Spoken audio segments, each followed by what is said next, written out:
Hey guys, thanks for watching our new video. We are super excited to be doing this one today. It's going to be all about traveling. We're going to share with you guys 10 tips on how to travel on a budget. If you guys don't know already, we absolutely love to travel. At the end of 2018, we quit our jobs and we spent 6 months just backpacking through Europe and Asia. But before we start, please hit that subscribe button in that bottom corner and like this video. Okay, so travel tip number 1, create a budget. First, you want to create a budget for your trip in general.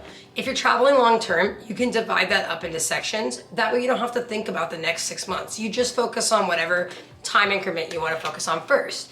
Next, you're going to want to create a daily budget. For example, when we were going to Vietnam, we knew we were going to be there for about 3.5 weeks. So we figured out how much our train travel and how much expensive travel we'd be doing.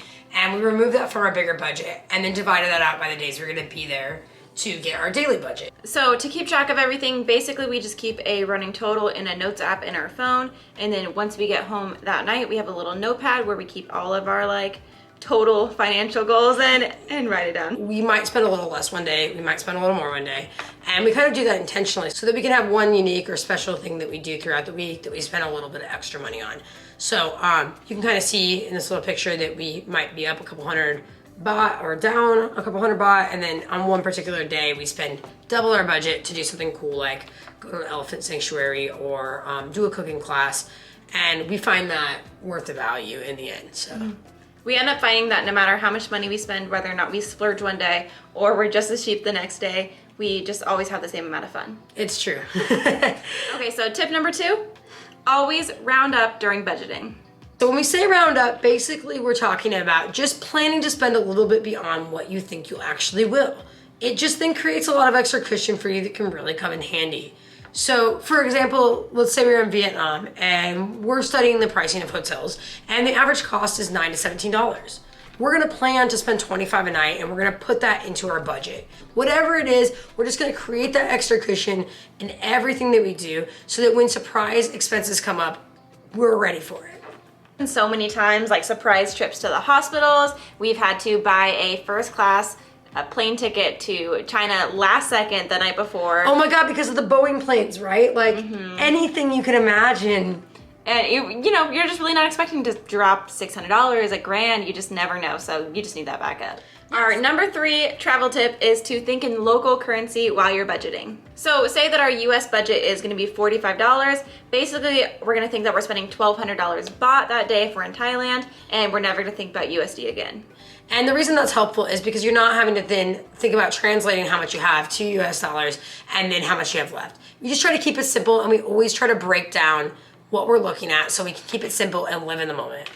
Tip number 4, just walk as much as possible. Transportation basically will end up taking up so much of your money, so you want to walk as much as you possibly can. There's so many benefits to this. Like for one, you don't really have a gym if you're just going to be traveling around, so you're going to get a lot of health benefits. You're going to get some exercise in for that day. Obviously, it's saving you money no matter what. If you're walking versus taking a cab or public transportation, you're saving money.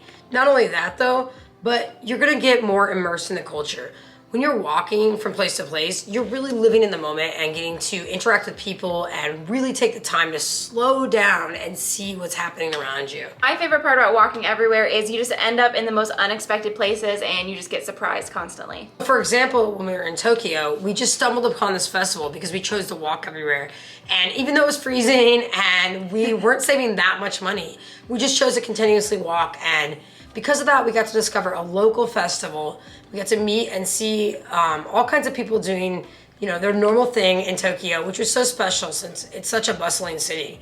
We ate some really great local food there. We had some hot sake, and we ended up meeting some friends that we stayed out until 2 a.m. just playing karaoke. You never know what you're gonna find when you're just walking around, and we've stumbled upon so many beautiful things and met so many beautiful people through just taking the time to slow down and walk.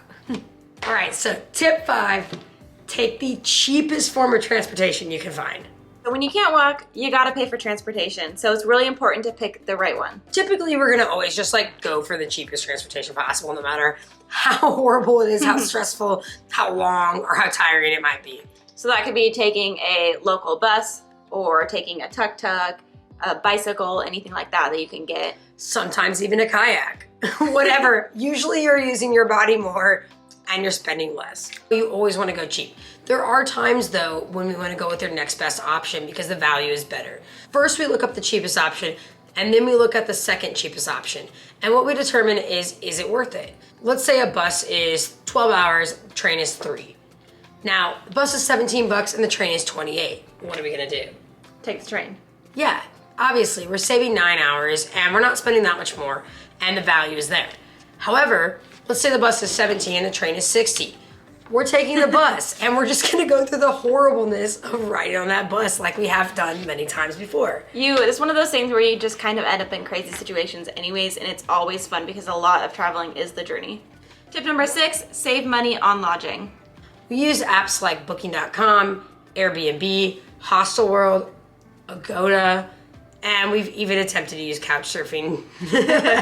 So after we check out all those apps, we usually look for the cheapest option. And number 1, usually you'd think it would be a hostel. And for one person, that's completely true. But for 2 people, you'd be surprised at what you can find on Booking.com that might actually end up being cheaper than paying for 2 beds in a hostel. If you're trying to save max amount of money, you can go with the cheapest option and generally you're gonna be all right. You might wanna pick one that's $1 or 2 more a night because you're getting certain values out of it, such as towels, locks, etc. if you're going with the hostel. But ultimately it's about value. We like to mix it up. Sometimes we slum it and we go super cheap, but then we also give ourselves a little bit of a break and we'll stay somewhere a little bit nicer. So that is also where budget number 2 really comes into play. When we do want to spend that money on staying in a nicer place, we don't have to worry about it because we're always rounding up. Either way you do it, it's gonna be fun, you're still gonna enjoy yourself, and there's a lot of positivity out of whatever choice you make. Tip number 7, make sure to get an international credit card. This is pretty simple. You just want to get a credit card that has 0 international fees. A lot of these credit cards offer kickbacks and it's going to save you a ton of money on every purchase you make. So a lot of countries are super heavily cash based, so you're going to end up having to go to the ATM. And you do get charged a fee for going to the ATM, so we try and keep it to a minimum of 1 to 2 times every 3 weeks. Number 8, avoid the annoyance of SIM cards and go for an international phone plan. We don't have a lot of experience with SIM cards because all the experience I've heard from other people is terrible. SIM cards are a pain in the butt. You basically have to stand in line for an eternity at the airport after you've been traveling forever, and you have to do that to every country you go to. This is especially important if you're traveling to a bunch of countries or traveling over the course of a long period of time. You don't always necessarily know exactly how much data you're going to be going through too, so if you overbuy on your SIM card, then you're going to end up wasting that cash. If you underbuy, now you have to go back to the store. It's just a pain in general, not to mention the fact that you have to have a new number in every single country you go to. So we chose to use Google Fi. It's an awesome plan, and by no way we're just specifically endorsing it, but we've had a lot of positive outcomes from using Google Fi. How it works is you keep your own phone number and you're only paying for what you use. It's $20 a month. For 2 people, it's a little bit less. And then you pay for $10 per gig per month. There are options for plans if you know you're gonna overuse. And we really feel like a lot of people don't know about this phone plan, but it has seriously been so amazing for us. It gives you service in 132 countries free of charge. Yeah, so you're paying the same amount whether we're here in the US or whether we're traveling abroad in 132 countries. I've never been to a country it hasn't worked in. Yeah, and that's something that's so amazing and so rare, and it's just so much easier for you. You don't have to stress about it. Yeah. Tip 9. Eat smart. So eating can absolutely wreck your budget, or it can be the biggest opportunity to save.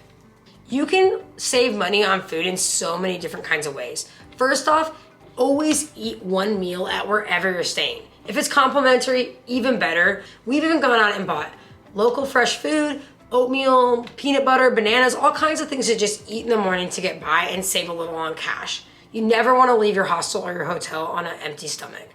Next, share meals if you can. Obviously we travel as a couple, and if you're traveling individually, you may not have that option. But no matter what, whether you're traveling alone or as a couple, you can also not over order. A lot of times the meals are way too big for one person anyways, and you have leftovers. Another important factor is that price does not equal quality. Some of the most delicious food that we have had traveling has been bought off the street or in an alleyway in Bangkok or a little tiny cart in Vietnam, and it was all so delicious. Turns out that some of the cheapest food equals some of the best food and some of the most amazing cultural experiences that you're gonna have on your trip. Number 10, excursions versus experiences. We've had a lot of fun on some of the excursions we've taken, but we've also realized that you can have a lot of amazing experiences without having to spend that extra money. A lot of times excursions are going to be overpriced, and it's something that you can just do by yourself. Although we've had so much fun on every single excursion that we have done, there's been a lot of times where we've said no and we've been able to just do it ourselves, and we had even more fun. When possible, don't do the excursion if you don't have to. If it's a must or it's something that you've really dreamed about doing, yeah, absolutely. Cooking classes have been super awesome for us, and we've had a lot of fun on a lot of different excursions. However, a lot of times you're just interacting with other tourists as opposed to local people. And so you're maybe not gonna get the experience you're looking for. One of the things that really helped us save money is looking at free things to do in the city or country that you're staying in. You can, like we said, walk around and end up seeing everything that these tour buses or whatever take you to. By doing a lot of these free things, you might see things that other people had never even thought of. It might not be in the top 5 Google options of what you should do in that location, but through doing those free things, not only are you saving money, but you're getting to check out really interesting and different kinds of experiences in that particular place. All right, you guys, thanks for watching yet another one of our videos. We really hope that these travel tips have helped you guys. We're happy to share with you guys more information about how we saved up for a trip, what we did exactly, and a ton of other tips or storytelling that you guys might want to hear about.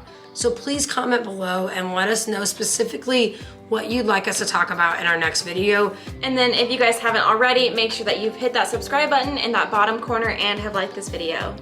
All right, so we look forward to seeing you guys next Thursday.